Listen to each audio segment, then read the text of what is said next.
Thank you, Anurag. Thank you, Bhuvnesh. And it's great to see the entire fraternity in the room. And I'm also delighted to see friends and colleagues here on the panel. And this is a very interesting panel and a great composition because we have two global hospitality brands, India's marquee luxury brand, asset owners, institutional investors, all on the panel on the subject of sustainable equity. So sustainable equity has two facets. One is, are we really making investments sustainable? And the second is, what's the impact of those investments from an ESG and sustainability perspective? So like you, I'm looking forward to picking up insights from the fellow panelists. So first, actually, I want to ask someone who's had a very ringside view of sustainability, because that gentleman who's on my right actually studied architecture and then he went to do his master's in city planning at IIT Kharagpur. And then Gyana worked and led development at Accor before being the founding part member of SAMHI hotels. And Gyana and Ashish, I credit them for creating what is truly India's mid-market propco. And also celebrate the fact that in 2023, they listed the business. It's a 5,000 crore plus market cap and growing. And what's very interesting is that from the beginning, they were focused on getting institutional investment into this space, starting with Sam Zeller, Equity International, they got IFC, they got GTI Capital, and today, actually in April this year, they also got a 300 mil commitment for a real estate JV with GIC. So given this 360 view, Gyana, I want to ask you two things. First is sustainability. Does it facilitate access to raising capital? And also, does it actually lead to superior returns? And if you can also walk us through your recent JV with GIC, what does it mean? How is it structured? And also, did GIC ask you to bake in any sustainability outcomes as part of the deal? Thank you. Good morning, everybody. Thank you, BW. Thank you, Rahul, for having me over here. Thank you for a lovely introduction to myself and Sammy.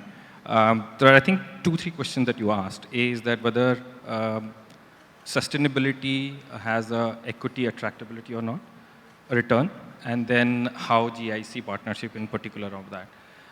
Before I go into the sustainability, I think investments, I'm talking about investment. Investment is nothing too complicated. I think people make it very complicated. It's very common sense.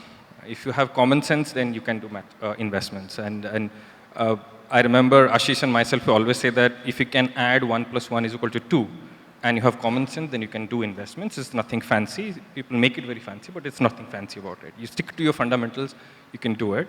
And same thing goes for sustainability. I think sustainability starts from very, very common sense. I think people had made it complicated and people have given a new word called sustainability, but sustainability is what makes sense. If it makes sense from a local context perspective, it will be sustainable. And I will give an example.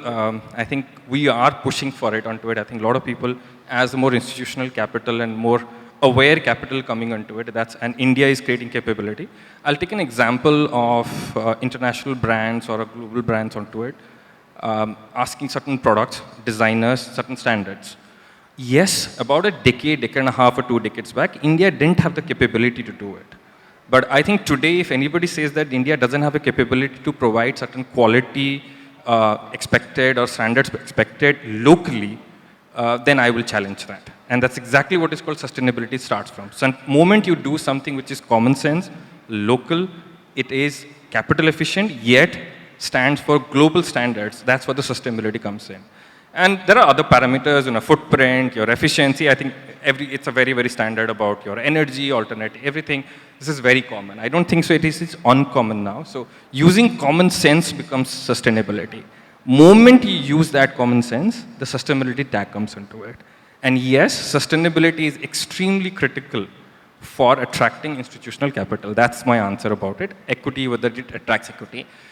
From the day one, as you rightly said from SAMHI, we have used institutional capital. We've raised institutional capital. And in institutional capital, the sustainability is the first word onto it. And sustainability has a wider range. It starts from governance. It starts from product. It starts from operations. It starts from capital. Everything has a part of sustainability. So whenever you want to attract institutional capital, I think you can't get away with sustainability.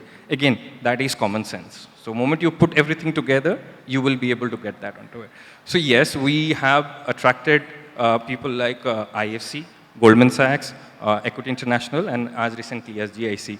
All of them have very high global sustainability, or say called ESG standards onto it, which we have been used to it for decades now. So from the very beginning when Ashish had started the company, we have put processes and system. Are we the best? I can't say that, but are we improving? Answer is yes. Every day is a chance of improvement onto it, and it's a constant fight with the operators, with the contractors, the developers, also that. It's a small changes that you add onto it, which creates your business more sustainable. I think that's, yes, especially from now that in 2 years back we got listed, the ESG becomes even more critical. Government has put certain norms now, so you have to follow it, you have to report. So the first thing that government has done, and which is absolutely right, is reporting. Reporting makes you accountable. So the moment you started reporting onto it, you will be accountable towards it. And I'm glad that the SEBI, as the listed entity onto it, ESG has come to it. How much it is accurate, how much it can be improved, that's up for debate. But at least the reporting requirement has come into place, which will make people accountable. And we have seen global independent advisors taking your report, annual report, making extract of ESG and rating you based on how you have reported, how you do it, and it's fantastic because you can see yourself being rated. And what it does is that it now puts you into a bracket where certain quality of investors look into your stock. So if you do not qualify to a certain number, many of the investors don't come into it, and that comes the valuation. So it's not a direct relationship, but as I said, indirect relation to the way you create value. So if you cannot attract those set of investors, your stock won't be valued. But if you are fall into that segment, you suddenly become more valuable because there are only limited people who look for the stock onto it, so your valuation goes up. So there is an indirect relationship between the sustainability and the value that I'm especially talking about from listed. Similarly, on a private sector, all the same thing. We have attracted institutional capital because we kind of ticked a certain level of ESG. Only then IFC can invest. Only then Goldman Sachs can invest. Only then GIC can invest. If you don't do that, you will not be able to attract. It's not that it's a post facto. You have to put those things into the company only to attract those institutional capital. I think that's the process. Last question that you asked about GIC. GIC is again a very standard transaction that we've done, which is a JV at a subsidiary level, not at the parent level. What we've done with them is a partnership for upscale hotels. So they wanted to correct, we're not a mid-market hotel, we're a business hotel owner as of now. We only focus on business hotel from a mid-scale to upscale segment. What we have done transaction with GIC is a 65 SAMHI and 35 GIC, a partnership at a JV level. 3 of our subsidiaries that we have divested with them to 35%, and we have an understanding with them that any future upscale development, they have a ROFO. That means we have to offer it to them, and if they find it attractive, they will partner with us. If they're not, we are free to go and invest on our own also. So I think that's kind of summarizes the whole thing. I think I have addressed your concern about equity, value, and sustainability. Brilliant. You addressed it brilliantly. So my key takeaway, listening to Gyana, that sustainability is actually an ongoing process where we need participation of all stakeholders, and what SAMHI has done has demonstrated that how it actually becomes a condition precedent for attracting institutional capital And the good thing is that when you start measuring and reporting, it focuses the entire organization on sustainability, which is a great takeaway. So we spoke of investors, we spoke of capital and governance. Probably the most critical component in our business is, other than our colleagues and our people, is our customers. So I wanted to ask somebody whose global portfolio today stands at 1,482 hotels. And Hyatt is adding another 720 hotels to its development pipeline. And what's great to see is the attention that India is getting. Because today, while there are 53 Hyatt operating properties in India, which is about 4% of the total operating hotel stock, 100 on 720 effectively means the forward pipeline is 14% in India. So from a 4% to a 14%. So that's a 3.5x jump on the India focus and the India opportunity. So, Sunjae, when you look at India and also when you look at your global learnings, today we are saying that customers want more responsible luxury. But do you see that customers are willing to pay for that responsible luxury and sustainability? And also from a Hyatt standpoint, what are you doing to engineer the entire roadmap from design to operations to embed sustainability in the genetics of the company? Thank you, Rahul, and good morning, everybody. Thank you for being here and listening to us. It really motivates us to do what we do.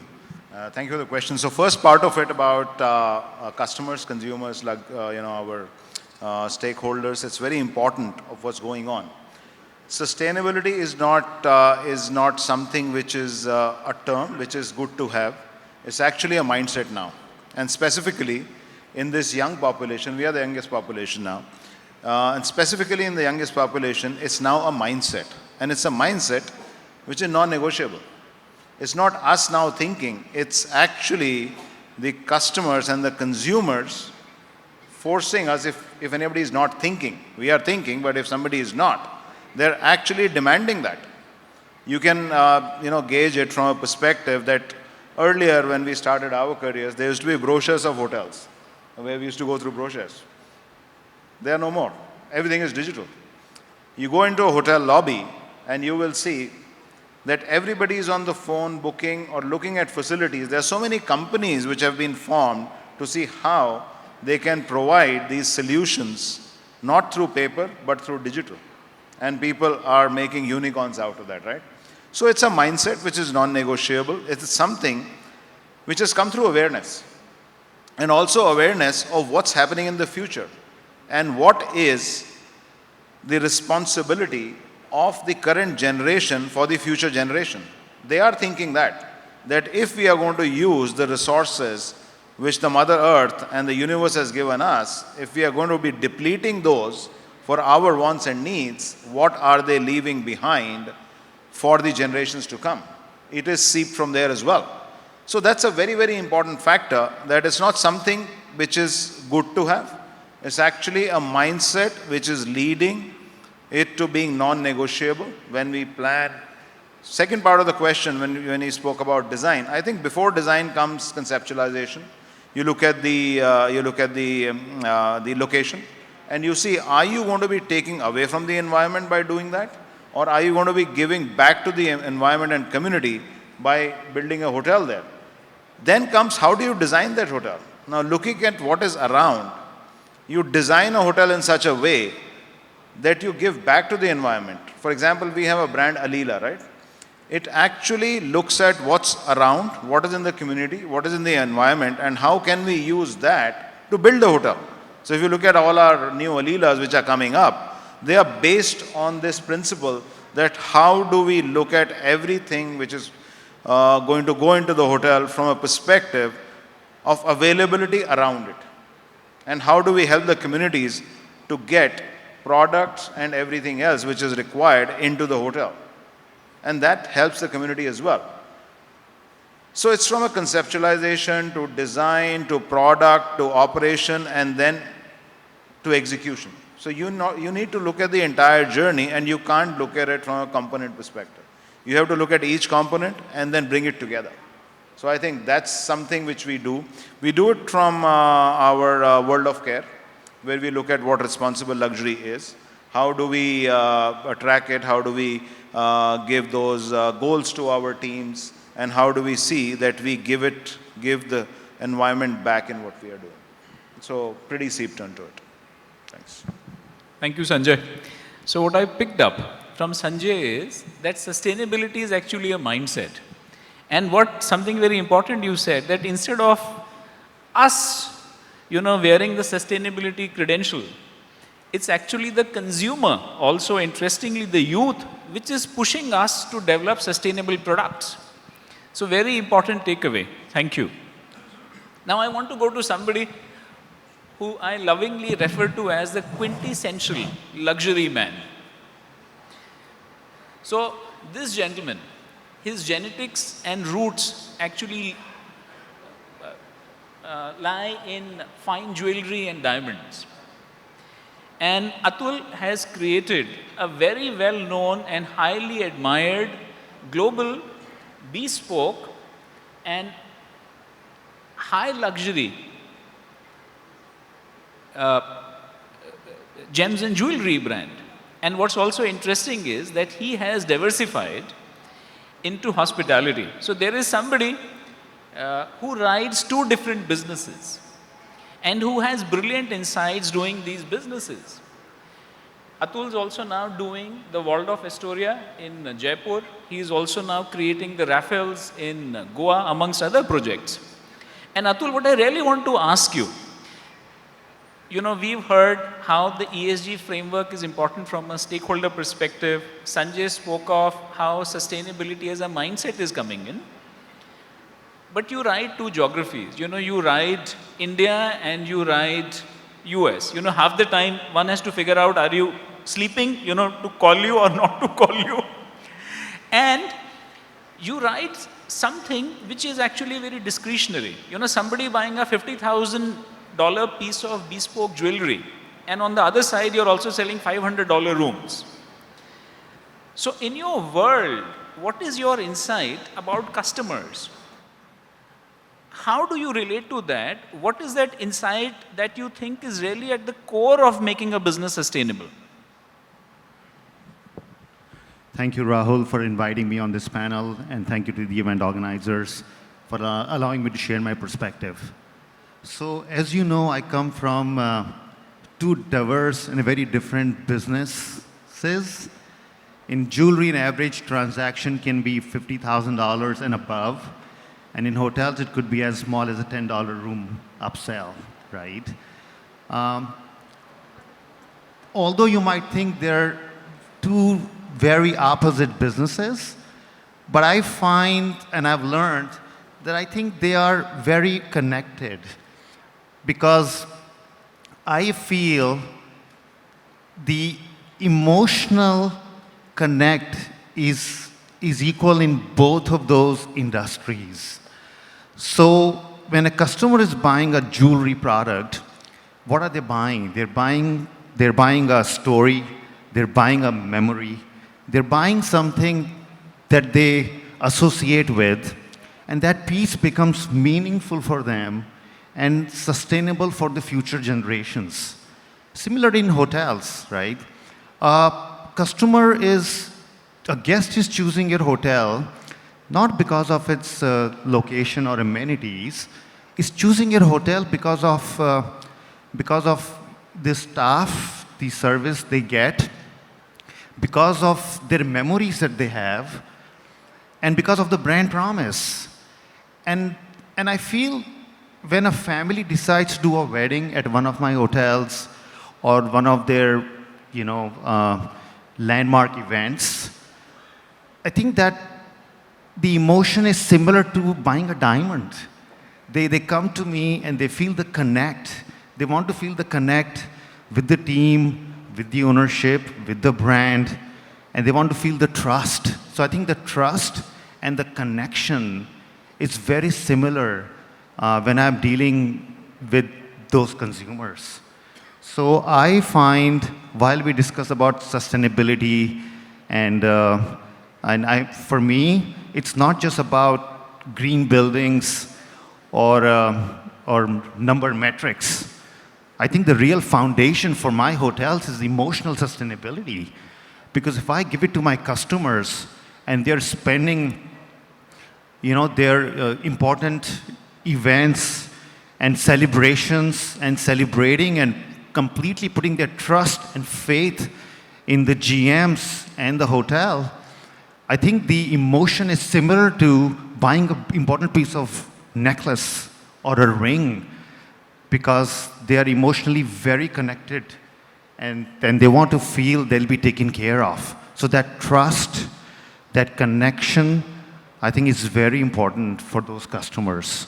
So for me, for a business to be sustainable, emotional connection is important, so they keep coming back, and business will just grow when emotional connect just happens between the customer and the hotel. That's so brilliant. I think we could put it into a case study. Because what Atul said is that, hey, doing a hotel or hospitality business, it's not just a hardware product decision. There is some critical software, which is to say the people and the care. But I was listening to his words, and 4 times he said trust, and 6 times he said emotional connect. So to me, taking from what Atul is saying, that the real core of the business is actually building trust through emotional connect. Because once you deliver that, then price actually is a subsidiary decision. Thank you. Thank you very much, Atul. So Atul thinks and lives luxury and sells luxury. And I'm also delighted that amongst us is somebody who represents India's marquee luxury brand, Oberoi Hotels. And what I must say, Samir, to you and the Oberois is that this I see is such a great time for Oberoi Hotels. 25,000 crore market cap, 12,000 people. But what for me really shows the aggression in Oberois is today I see Oberoi delivering the highest forward growth velocity. I have not seen that in decades.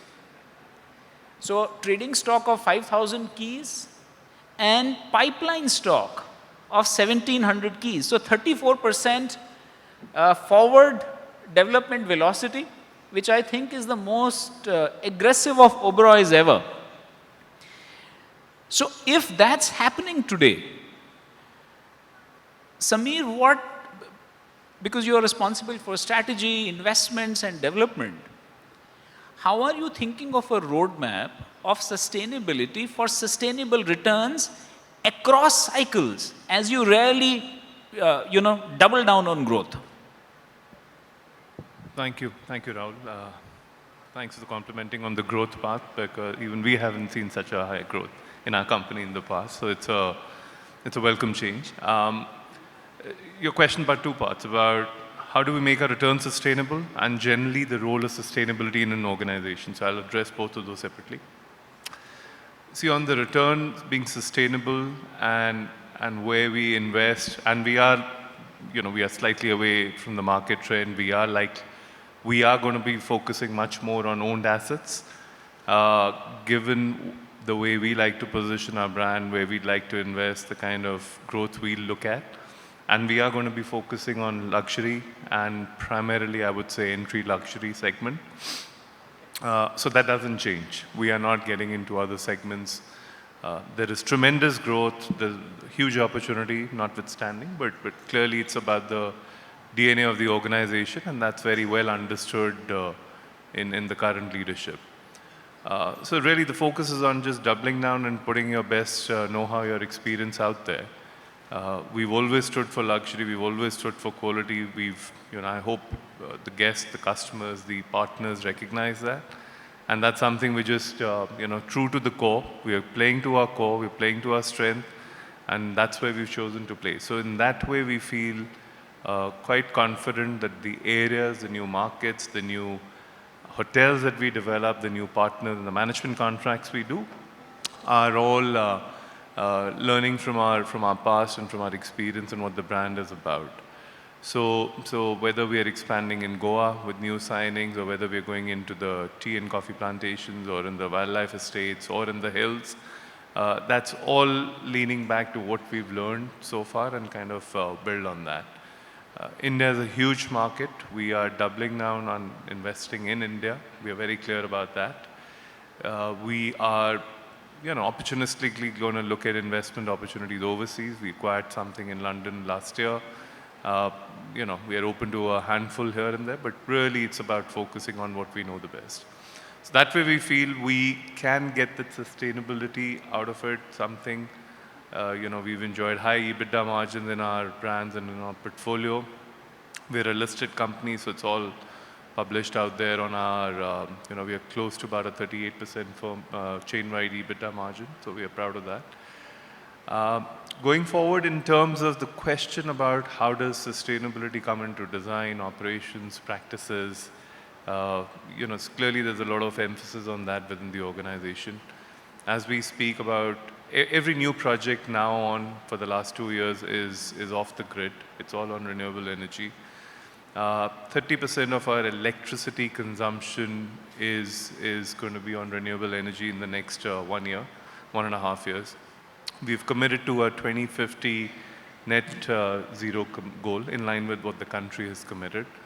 Our waste to landfill is going to be zero by 2030, so we are quite committed to that. We have been taking steps on incorporating more sustainable practices, from reducing the plastic consumption, recycling as much as possible. So those are all bode well for us. We are also developing a couple of commercial assets, which is part of our mixed-use plan. Again, LEED Platinum certifications. That's the design principle behind those. So I think we are taking all the steps that we believe are good. We are being advised by the right people in the market on that, and look forward to having it go well for us. Thank you. Brilliant, Samir. Great to see an Oberoi roadmap, which is not only scope 1 and scope 2, but with 2050 net zero targeting scope 3. And he's a soft-spoken gentleman, and what I picked up, he said we are consulting the right people in the market. So that's how the good becomes better. Thank you. Now I want to go to someone, I lovingly call him as the Virat Kohli of Indian hospitality when he stacks up runs. So Hilton today in a very unique position. With Zubin, 5,000 trading stock of keys and 6,000 in the pipeline. If you look at the run rate, that's 120% forward development velocity, Zubin. So when you do this, and I know these days you are logging more air miles than road miles, because you may be in Bangalore, Bombay, Singapore. I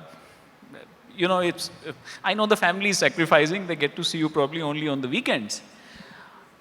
But now that you have put up this blistering run rate, is sustainability also key to your pitch when you go to different asset owners proposing a Hilton flag for them?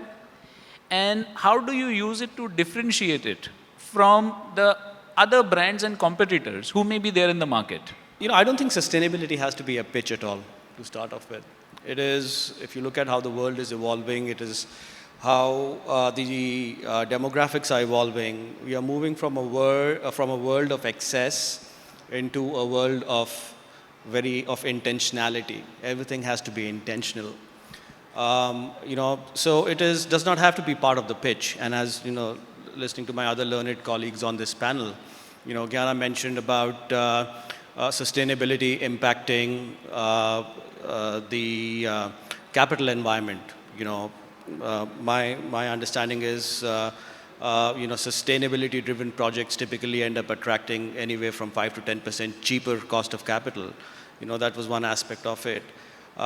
Secondly, now as we operate our businesses and we go into the RFP seasons, one of the check boxes in that list, and it is becoming an increasingly important checkbox to bag important pieces of business, is the sustainability measures being implemented at our hotels, right? So I think it is not, to your question, I don't think sustainability has to be a pitch. I think sustainability has to be a way of life. And clearly at Hilton, that is exactly how it is. We have a program and a very deep framework which is called Travel with Purpose, and which is essentially tracking sustainability measures across all our hotels across the world. So what is the impact of each and every hotel on the planet? We are being able to track it, and our intention is to by 2030 half our environmental impact and double our social impact. So that is a lot of concerted effort going in when it comes to Hilton around that. Again, operationally, again, it has its benefits. Financially, it has its benefits. So the last thing we want to do is sell it as a pitch. I think that is becoming increasingly well understood, that sustainability is the way to go. In fact, if you look at, and again, I think Sunjae made an allude to it. Interesting statistic: 80% of the travel decisions now being made are actually being influenced by sustainability measures being adopted by the hotel chains or where travelers are. And if you look at the next generations coming now, you've got Gen Z, and then you have Gen Alpha coming after that. These are all generations which are solo travelers. They are driven by an inward journey, and that inward journey connects them to the planet Earth, right? So I think it is just becoming a second nature again. Again, from our perspective, lots being done. Clearly, there is a lot of focus across our development as we go forward, and we will, indeed double our portfolio in the next 3 years. But there is just a lot being done across the properties that are coming up in the Hilton portfolio. Case in point, we have a lovely Hilton resort coming up in Hyderabad, in Genome Valley, and that will open in about 2 months from now, or maybe less than that, couple of weeks from now.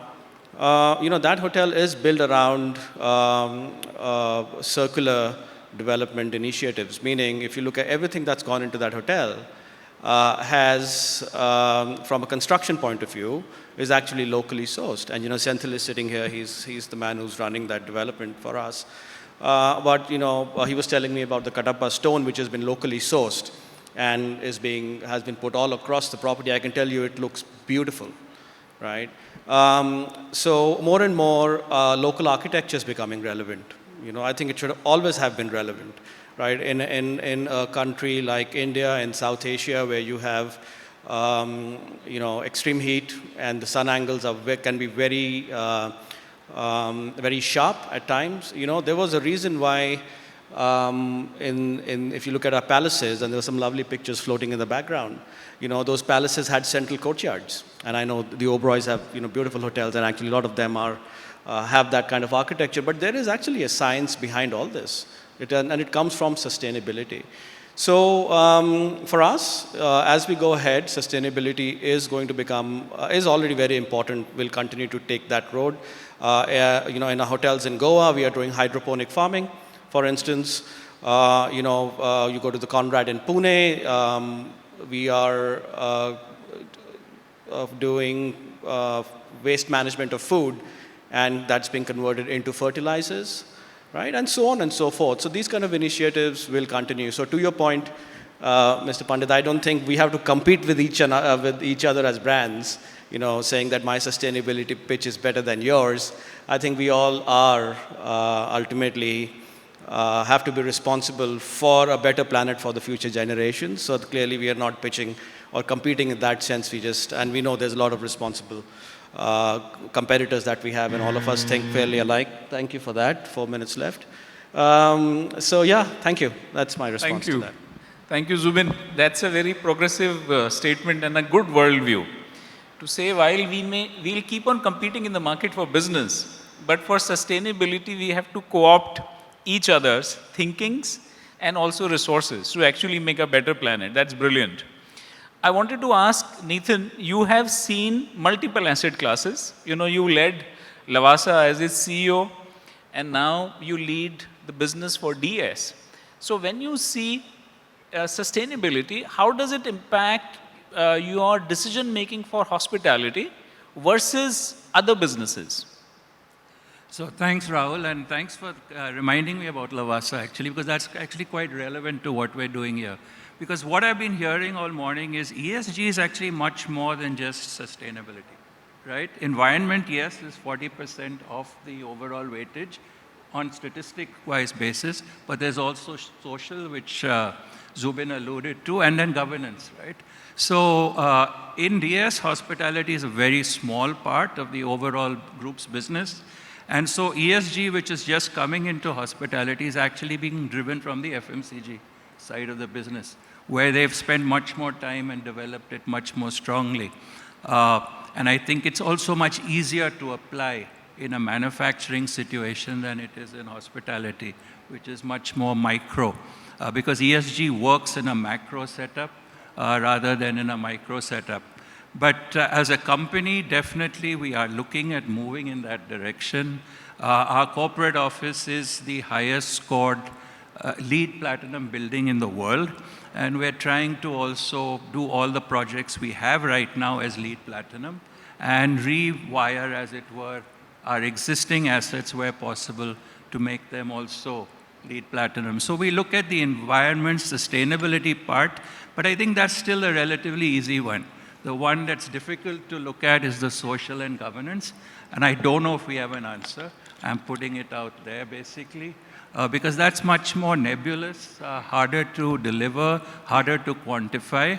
But I would just say, as an owner, where we have all our hotels are under management, and both my peers on this panel right now are not our partners, but we don't get any push or pull from any of the operators in this direction. I'm making that statement blankly, right?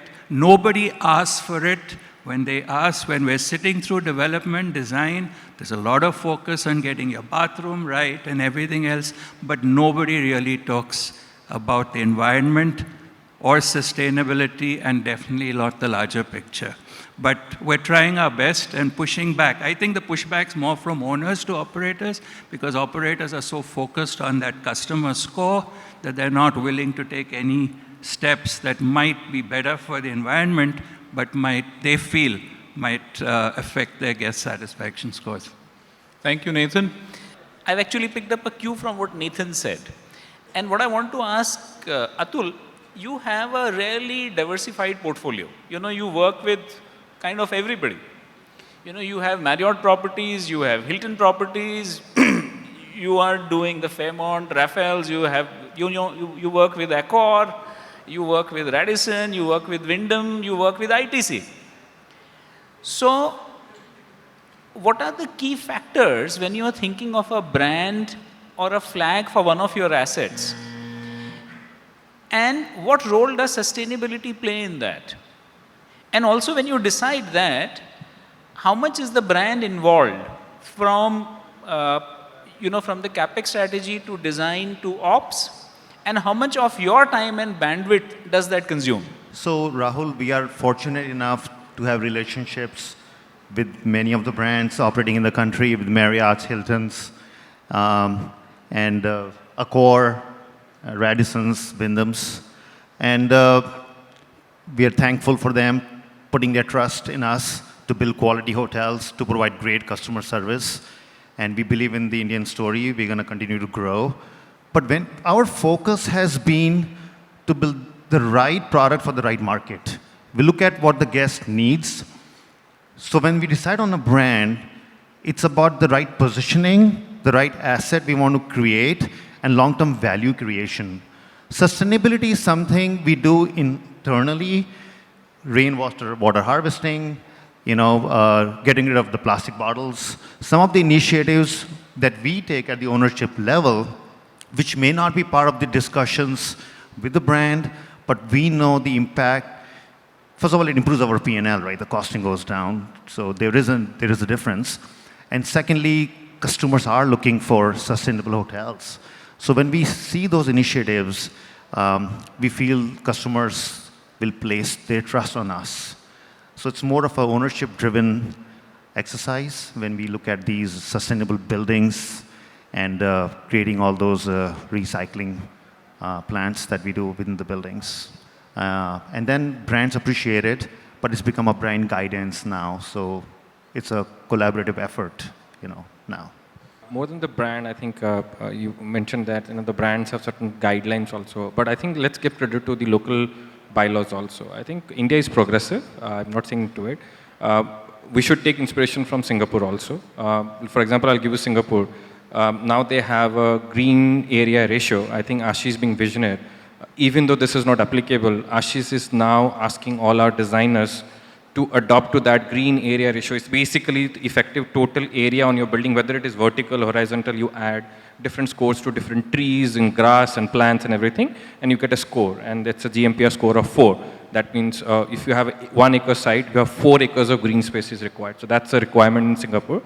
I think our local bylaws are also becoming strict, whether it is a PCB guidelines or anything, you have to give credit to them, whether it is an STP requirement, noise requirement, exhaust requirement, they are looking at ESG.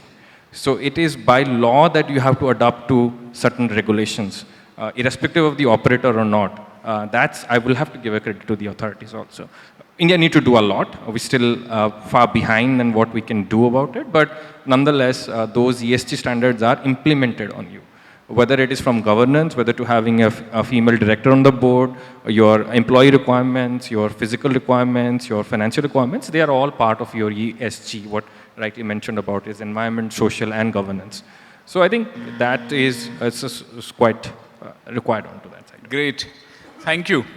I've really enjoyed this discussion. Our time's up, but I have learned 3 things. First is, as Zubin said, and what you spoke of, Sunjae, that sustainability is no longer an add-on factor. It's today a mindset, an intentionality, and our customers are asking for it. And second, what I picked up listening to Samir and Gyana and Nathan, that this has to be thought through totally from a product life cycle, starting from concept to design, to ops efficiencies and execution. And my third big key takeaway from the luxury man, Atul in the middle, has been that when we create products and we take decisions which are going to be appealing to the customer's emotional connect, to build trust, those are really great sustainable outcomes. Besides the fact, what Gyana experienced, and Zubin was very lucid saying that, hey, there is a big capital arbitrage in accessing sustainability. And the fact that the government is today also asking for these measures. So if we weave it into our daily operating style, sustainability by itself, besides being an environmental imperative, also becomes a very big distinction for the business. Thank you, everybody. I've enjoyed this conversation, and thank you.